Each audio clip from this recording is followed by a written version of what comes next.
ಆತ್ಮೀಯ ಸ್ಪರ್ಧಾರ್ಥಿಗಳೇ, ಎಲ್ರಿಗೂ ನಮಸ್ಕಾರ. ನಾವು ಇವತ್ತು ಇನ್ನೇನು ಕೆಲವೇ ದಿನಗಳಲ್ಲಿ GPSTR ಕನ್ಫರ್ಮ್ ಆಗುವ ಸಂಭವ ಇದೆ. ಮಿನಿಸ್ಟರ್ ಕೂಡ ಹೇಳಿದ್ದಾರೆ. ಅದರಿಂದ ನಾವು ಪೂರ್ವ ತಯಾರಿಯಾಗಿ ಇರಬೇಕಾಗಿರ್ತಕ್ಕಂಥದ್ದು ನಮ್ಮೆಲ್ಲ ಕರ್ತವ್ಯ ಆಗಿರೋದ್ರಿಂದ ನಾವು 6ರಿಂದ 8ನೇ ತರಗತಿ ಅಂದ್ರೆ GPT ಹುದ್ದೆಗೆ ಬೇಕಾಗಿರ್ತಕ್ಕಂಥ ಪರೀಕ್ಷೆಗೆ ಬೇಕಾಗಿರ್ತಕ್ಕಂಥ ಸಿಲೆಬಸ್ ಅನ್ನ ನಾವೀಗ ನೋಡೋಣ. ಯಾಕಂದ್ರೆ ನೀವು ಯಾವುದೇ ಎಕ್ಸಾಮ್ ಅನ್ನ ಪ್ರಿಪೇರ್ ಆಗಬೇಕಾದ್ರೆ ಮೊದಲು ಸಿಲೆಬಸ್ ಅನ್ನ ಕಂಪ್ಲೀಟ್ ಆಗಿ ಅರ್ಥ ಮಾಡ್ಕೊಂಡಿರ್ಬೇಕು. ಆಮೇಲೆ ಅದರ ತಕ್ಕಂತ ಸೋರ್ಸ್ ಅನ್ನ ಹುಡುಕ್ಬೇಕು. ಆಮೇಲೆ ಓದಕ್ಕೆ ಶುರು ಮಾಡಬೇಕು. ಅದೇ ರೀತಿಯಾಗಿ ನಾವೀಗ ಏನ್ ಮಾಡೋಣ ಅಂದ್ರೆ ನಮ್ಮ ಸಿಲೆಬಸ್ ಅನ್ನ ನೋಡೋಣ. ಪೇಪರ್ 1 ಅಲ್ಲಿ ಬರ್ತಕ್ಕಂತ ಕನ್ನಡ ಪಠ್ಯಕ್ರಮವನ್ನ ನೋಡೋಣ. ಹುದ್ದೆ 6ರಿಂದ 8 ಪದವೀಧರ ಪ್ರಾಥಮಿಕ ಶಾಲಾ ಶಿಕ್ಷಕರು. ಪತ್ರಿಕೆ 1 ಸಾಮಾನ್ಯ. ಇದರಲ್ಲಿ ಪತ್ರಿಕೆ 1ರಲ್ಲಿ ಬರ್ತಕ್ಕಂತ ಪ್ರಮುಖವಾಗಿರ್ತಕ್ಕಂತ ವಿಷಯಗಳು ಯಾವುವು ಅನ್ನೋದನ್ನ ನೋಡೋಣ. ಸಾಮಾನ್ಯ ಕನ್ನಡ, ಸಾಮಾನ್ಯ ಇಂಗ್ಲಿಷ್, ಸಾಮಾನ್ಯ ಜ್ಞಾನ, ಶೈಕ್ಷಣಿಕ ಮನೋವಿಜ್ಞಾನ ಬರ್ತದೆ, ಸೈಕಾಲಜಿ, ಮಗುವಿನ ಬೆಳವಣಿಗೆ ಮತ್ತು ಬೋಧನಾಶಾಸ್ತ್ರ ಪೆಡಗಾಗಿ ಬರ್ತದೆ, ಆರೋಗ್ಯ ಮತ್ತು ಮೌಲ್ಯ ಶಿಕ್ಷಣ ಬರ್ತದೆ, ಮತ್ತು ಗಣಕಯಂತ್ರ ಸಾಕ್ಷರತೆ. ಇಷ್ಟು ವಿಷಯಗಳು ಈ ಪೇಪರ್ 1 ನಲ್ಲಿ ಬರ್ತಕ್ಕಂಥದ್ದು. ನಾವೀಗ ಮೊದಲನೇದಾಗಿ ನೋಡೋಣ. ಮೊದಲನೇದಾಗಿ ಸಾಮಾನ್ಯ ಕನ್ನಡದ ಪಠ್ಯವಸ್ತು ಏನಿದೆ ಅನ್ನೋದನ್ನ ನೋಡೋಣ.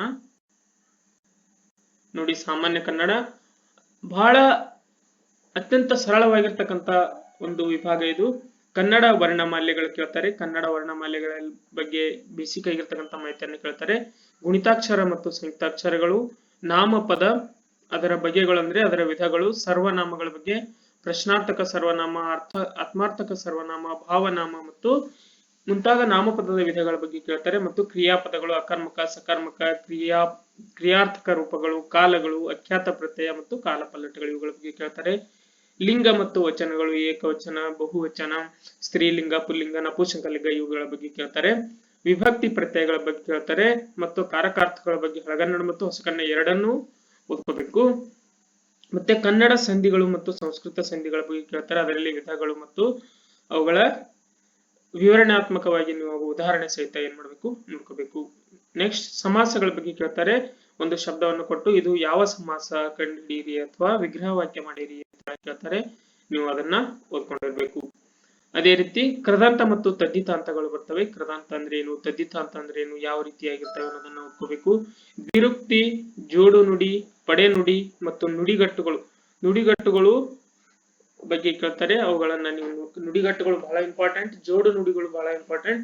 ಇವೆರಡು ವಿಷಯಗಳನ್ನ ನೀವು ಬಹಳ ಒತ್ತು ಓದ್ಕೋಬೇಕು.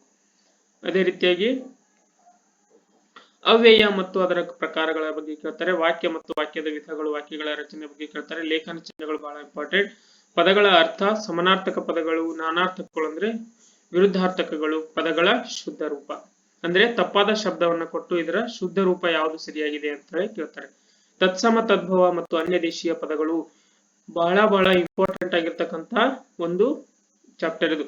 ತತ್ಸಮ ತದ್ಭವಗಳನ್ನ ನೀವು ಕಡ್ಡಾಯವಾಗಿ ನೋಡ್ಕೊಳ್ಳಬೇಕು. ಅನ್ಯ ದೇಶೀಯ ಪದಗಳು ಅಂದ್ರೆ ಪೋರ್ಚುಗೀಸ್ ಪದಗಳು, ಅರೇಬಿಕ್ ಪದಗಳು, ಹಿಂದಿ ಭಾಷೆಯ ಪದಗಳು, ಈ ರೀತಿಯಾಗಿ ಕನ್ನಡಕ್ಕೆ ಬಂದು ಇಲ್ಲಿಯೇ ಬಳಕೆಯಲ್ಲಿರ್ತವೆ ಅಂತ ಶಬ್ದಗಳ ಬಗ್ಗೆ ನೋಡ್ಕೋಬೇಕು. ಗ್ರಾಮ್ಯ ಮತ್ತು ಗ್ರಾಂಥಿಕ ರೂಪಗಳು ಮತ್ತು ಗಾದೆ ಮಾತುಗಳ ಬಗ್ಗೆ ಕೇಳ್ತಾರೆ. ಇದನ್ನ ನೋಡ್ಕೋಬೇಕು. ಛಂದಸ್ಸು ಮತ್ತು ಅಲಂಕಾರಗಳ ಬಗ್ಗೆ 1 ಅಥವಾ 2 ಕ್ವಶನ್ ಬರೋ ಚಾನ್ಸಸ್ ಇರುತ್ತೆ. ಹಳೆಗನ್ನಡ ಕವಿ, ಕಾಲ, ಸ್ಥಳ, ಬಿರುದು ಮತ್ತು ಕಾವ್ಯನಾಮಗಳು, ಇದು ಪಾರ್ಟ್ ಬಹಳ ಇಂಪಾರ್ಟೆಂಟ್. ಕಾವ್ಯನಾಮಗಳು ಮತ್ತು ಬಿರುದುಗಳು, ಮತ್ತು ಇದರಲ್ಲಿ ಕಾವ್ಯನಾಮವನ್ನ ನೋಡ್ಕೊಳ್ಳಿ ಮತ್ತು ಬಿರುದುಗಳು, ಈ 2 ವಿಷಯಗಳ ಮೇಲೆ ಹೆಚ್ಚು ಫೋಕಸ್ ಮಾಡಬೇಕು.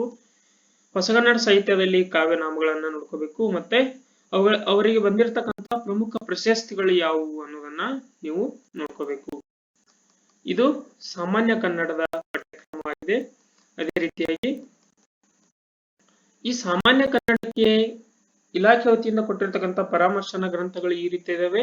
ಕರ್ನಾಟಕ ಪಠ್ಯಪುಸ್ತಕ ಸಂಘವು ಪ್ರಕಟಿಸಿರುವ 6ರಿಂದ 10ನೇ ತರಗತಿವರೆಗಿನ ಪ್ರಥಮ ಭಾಷೆ ಹಾಗೂ ದ್ವಿತೀಯ ಭಾಷೆ ಮತ್ತು ತೃತೀಯ ಭಾಷೆ ಕನ್ನಡ ಭಾಷಾ ಪಠ್ಯಪುಸ್ತಕಗಳು ಅಂತ ಕೇಳಿದ್ದಾರೆ. ಇಷ್ಟನ್ನ ನೀವು ಓದಿಕೊಂಡ್ರೆ ಸಾಕು.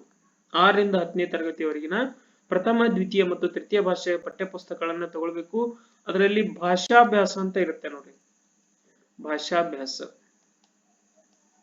ಈ ಪಾರ್ಟ್ ಅನ್ನ ಮಾತ್ರ ಓದ್ಕೊಳ್ಬೇಕು. ಭಾಷಾಭ್ಯಾಸದಲ್ಲಿ ಏನೇನ್ ಇರ್ತದೆ, ವ್ಯಾಕರಣ ಅಂಶಗಳಿರ್ತವೆ, ವ್ಯಾಕರಣ ಇರ್ತದೆ, ನಾನಾರ್ಥಗಳಿರ್ತವೆ, ನಾನಾರ್ಥ, ಸಂಧಿಗಳು, ಇವೆಲ್ಲವುಗಳನ್ನ ಅದರಲ್ಲಿ ಬಹಳ ಇಂಪಾರ್ಟೆಂಟ್ ಆಗಿರ್ತಕ್ಕಂಥದ್ದು. ಇದೇ ಸರ್ಕಾರಿ ಪಬ್ಲಿಷ್ಡ್ ಮಾಡಿರ್ತಕ್ಕಂಥ ಪಠ್ಯ ಪುಸ್ತಕದ ವ್ಯಾಕರಣ ಭಾಗದಲ್ಲಿನ ಪ್ರಶ್ನೆಗಳನ್ನ ಕೇಳ್ತಾರೆ. ನೀವು ಬೇಕಾದ್ರೆ ಹಳೆ ಪ್ರಶ್ನೆ ಪತ್ರಿಕೆಗಳನ್ನ ತೆಗೆದು ನೋಡಿದ್ರೆ ನಿಮ್ಗೆ ಗೊತ್ತಾಗ್ತದೆ. ಇನ್ನು ಇನ್ನುಳಿದಿರ್ತಕ್ಕಂಥ ಪರಾಮರ್ಶನ ಗ್ರಂಥಗಳು ಅವರು ಕೊಟ್ಟಿದ್ದು ತೀನಂ ಶ್ರೀ ಅವ್ರದ್ದು ಕೊಟ್ಟಿದ್ದಾರೆ ಕನ್ನಡ ವ್ಯಾಕರಣ, ರಾಮಶ್ರೀ ಮುಗುಳಿ ಸಾಹಿತ್ಯ ಚರಿತ್ರೆ ಕೊಟ್ಟಿದ್ದಾರೆ, ತಸು ಶಾಮರಾಯರದು ಕನ್ನಡ ಸಾಹಿತ್ಯ ಚರಿತ್ರೆ ಕೊಟ್ಟಿದ್ದಾರೆ. ನನ್ಗನ್ಸುತ್ತೆ ಇದೆಲ್ಲ ಅಷ್ಟೇನು ಇಂಪಾರ್ಟೆಂಟ್ ಅಲ್ಲ, ಆದ್ರೆ ನಾನು ಓದ್ಬೇಡಿ ಅಂತ ಹೇಳೋದಿಲ್ಲ. ಎಲ್ಲದಕ್ಕಿಂತ ಹೆಚ್ಚು ಇಂಪಾರ್ಟೆಂಟ್ ಆಗಿರ್ತಕ್ಕಂಥದ್ದು ಇದು ಒಂದನೇದು, ಅಂದ್ರೆ 6ರಿಂದ 10ನೇ ತರಗತಿಯಲ್ಲಿ ಇರ್ತಕ್ಕಂಥ ಕನ್ನಡ ವಿಷಯ ಪ್ರಥಮ, ದ್ವಿತೀಯ ಮತ್ತು ತೃತೀಯ ಭಾಷಾ ಕನ್ನಡ ಪಠ್ಯ ಪುಸ್ತಕಗಳನ್ನ ತಗೊಳ್ಳಿ. ಅದರಲ್ಲಿ ಇರ್ತಕ್ಕಂಥ ಭಾಷಾಭ್ಯಾಸ ಅಧ್ಯಯನವನ್ನ ಮಾತ್ರ ಮಾಡಿ ಅಂತ ನಾನು ಹೇಳಬಯಸ್ತೇನೆ. ಆಮೇಲೆ ಇಲ್ಲಿ ಅದಕ್ಕಿಂತ ಇಂಪಾರ್ಟೆಂಟ್ ಏನಂದ್ರೆ ಕನ್ನಡ ರತ್ನಕೋಶ ಅಂತ ಇದೆ, ಕನ್ನಡ ಸಾಹಿತ್ಯ ಪ್ರಕಟಿಸೋದು ತುಂಬಾ ಚಿಕ್ಕದಾಗಿರ್ತಕ್ಕಂಥದ್ದು, ಕೇವಲ 50 ರೂಪಾಯಿಗೇನು ಮಾತ್ರ ಸಿಗ್ತದೆ ಅದು. ನೀವು ಇದನ್ನ ತಗೊಂಡು ಇದರಲ್ಲಿ ನಾನಾರ್ಥ ಅಥವಾ ಸಮಾನಾರ್ಥಕ ಪದಗಳನ್ನ ಇದರಿಂದ ಕೇಳೋದ್ರಿಂದ ನೀವು ಇದನ್ನ ಪರಾಮರ್ಶನ ಮಾಡಬಹುದು. ನೆಕ್ಸ್ಟ್ ನೋಡಿ,